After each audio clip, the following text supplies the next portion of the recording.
الحمد لله والصلاة والسلام على رسول الله صلى الله عليه وسلم. caawa ay taariikhda ay tahay 12 bisha August 2019 waxaa sharaf weyn u ah gudiga madaxa bannaan ee xuduudaha iyo doorashooyinka Jubbaland in ay dadka reer Jubbaland u soo bandhigaan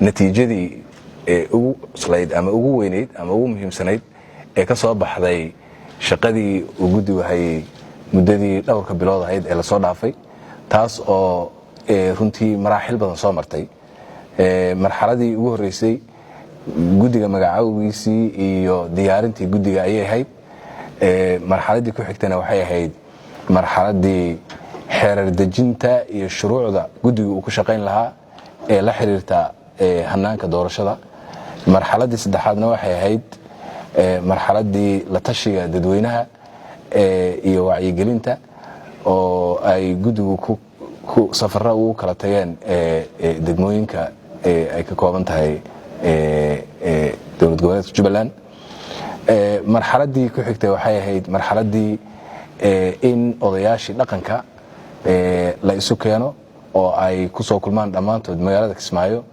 si ay u soo xulaan xubnaha xildhibaanada baarlamaanka labaad ee dowladda Jubbaland odayaasha muddo 20 beri ah ayay haysteen oo ay ku mashquulsanaayeen arintaas kadibna waxay runtii ay keeneen wixii laga sugayay oo ahaa inay soo xulaan xubnihii u matali lahaa beelahooda baarlamaanka sida ku qoran xeerka ama habraaca doorashooyinka dowlad goboleedka Jubbaland waxaa markii ay odayaasha ka soo dhammaatay runtii ay gudigu ka howlgaleen wejigii labaad diyaarinta xubnaha baarlamaanka kaas oo ay runtii kala qayb galeen oo ay la joogeen odayaasha dhaqanku laftoodu marka waxaan odhan karaa maanta caawa waxaan joognaa guul waxa ay guul u tahay dhammaan ummadda Soomaaliyeed waxay guul u tahay shacabka iyo ummadda reer Jubbaland waxaan runtii aan ugu hambalyeeynaa gudiga sharafta leh juhdigaas faraha badan ee ay soo qabteen oo aan ku ammaanayo inay marxalad adag ay runtii hawlo badan ay soo mareen maanta ama caawa waxa aan haysanaa oo aan runtii gudigu si officially ah uu rabaa inuu ugu dhawaaqo xubnihii baarlamaanka dowlad goboleedka Jubbaland baarlamaanka labaad aan ka shaqeynayna waayahan waxaan rabaa inaan ku soo dhaweeyo gudoomiye ku-xigeenka oo inoo akhrin doona haddii Ilaahay yiraahdo bayaanka iyo magacyadaba si ay aan ugu marino shacabka reer Jubbaland meediyaha xildhibaanadooda cusub tirada xildhibaanada hadda diyaarka ah ee caawa la shaacinayo waa 73 xildhibaan guud ahaan xubnaha xildhibaanada dowlad goboleedka Jubbaland waa 75 waxaa ka maqan oo aanan weli shaacinin 2 xubnood oo arrimo farsamo dib nooga dhacay waxaan rajaynaynaa sida ugu dhaqsaha badan haddii Ilaahay yiraahdo inaan ayagana aan u shaacin doono si ay uga qayb galaan shaqooyinka u yaala baarlamaanka arintaas waa inta waxaan rabaa inaan u hambaliyeeyo runtii anigoo magaca gudiga ku hadlaaya xubnaha cusub fursadda u helay inay ka mid noqdaan baarlamaanka labaad ee dowlad goboleedka Jubbaland waxaan leeyahay hambalyo shaqada culus ay sugaysaana Ilaahay ha u fududeeyo soo dhaw mahadsantiin magacayga waxaa la yidhaha Axmed Cumar Maxamed waxaana gudoomiye ku-xigeenka gudiga doorashooyinka Jubbaland waxaan u mahadcelinaa gudoomiyaha iyo tiimka intiisa kale oo hawl badan ka soo qabtay meesha ay shaqada joogto caaw marka waxaan rabaa inaan akhriyo xildhibaanadii baarlamaanka Jubbaland baarlamaanka labaad ee Jubbaland 2019 marka dilay waxay u qorantahay sidan odayaasha dhaqanka Jubbaland waxay muddo 20 cisho ah ku mashquulsanaayeen soo xulista xildhibaanada xubnaha xildhibaanada baarlamaanka labaad ee Jubbaland.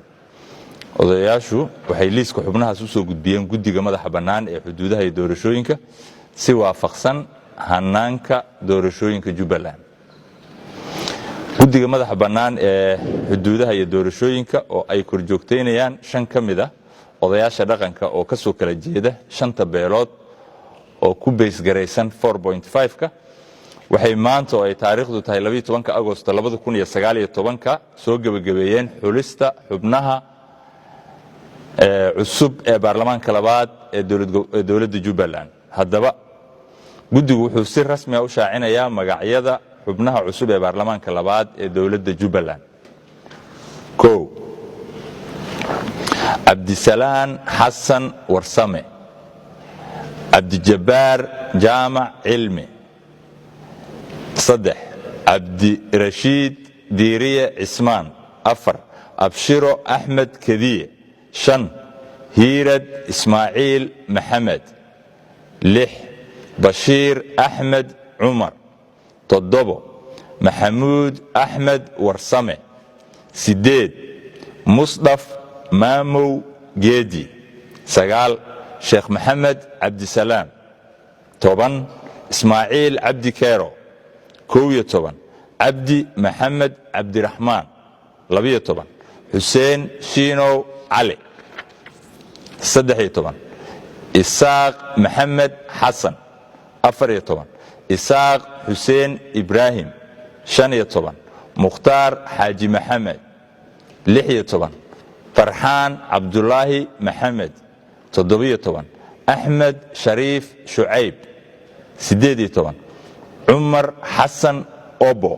19 Cabdi Maxamed Obo. 20 Foos Cali Cabdiraxmaan. 21 Cabbaas Cali Ibraahim. 22 Khaliif Haashim Nuur Geedi. 23 Cali Cabdulaahi Ibraahim. 24 Faadumo Cali Cabdikariim. 25 Salaad Cumar Magange. 26 Cabdi Baaley Xuseen. 27 Khadiijo Axmed Ibraahim. 28 Cabdinuur Cali Aadan. 29 Cabdiraxmaan Cashir Maxamuud. 30 Cabdirisaaq Maxamed Cali Maxamuud. 31 Cabdirashiid Xasan Faarax.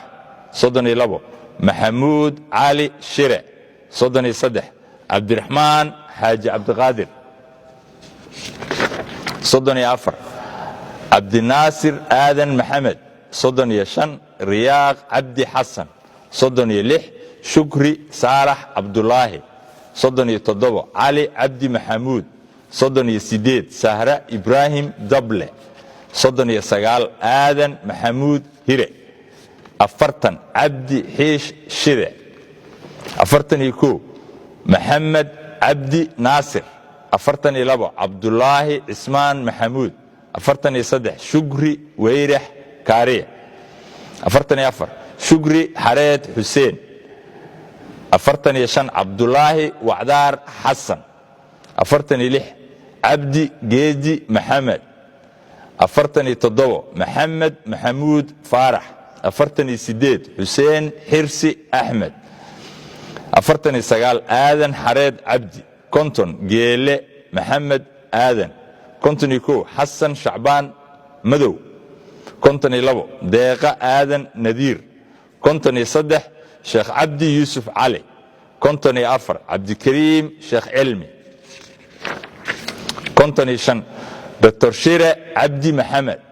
56 Bile Cabdille Cabdi. 57 Cabdi Yarow Xuseen. 58 Faarax Ibraahim Xasan. 59 Cali Maxamed Cabdulle. 60 Aadan Khaliif Yuusuf. 61 Cabdi Maxamed Cabdi. 62 Bashiir Faaqid Buraale. 63 Jaamac Cabdi Guure. 64 Yuusuf Maxamed Gurxan. 65 maxamed daa'uud cumar 66 maxamed barre cali 67 yuusuf cabdi wardheere 68 cabdiraxmaan cabdulaahi yuusuf 69 maxamed ibraahim cali 70 maxamed afey maxamuud 71 naasir cabdi muumin 72 axmed iftiin maxamuud 73 caasha cali bashiir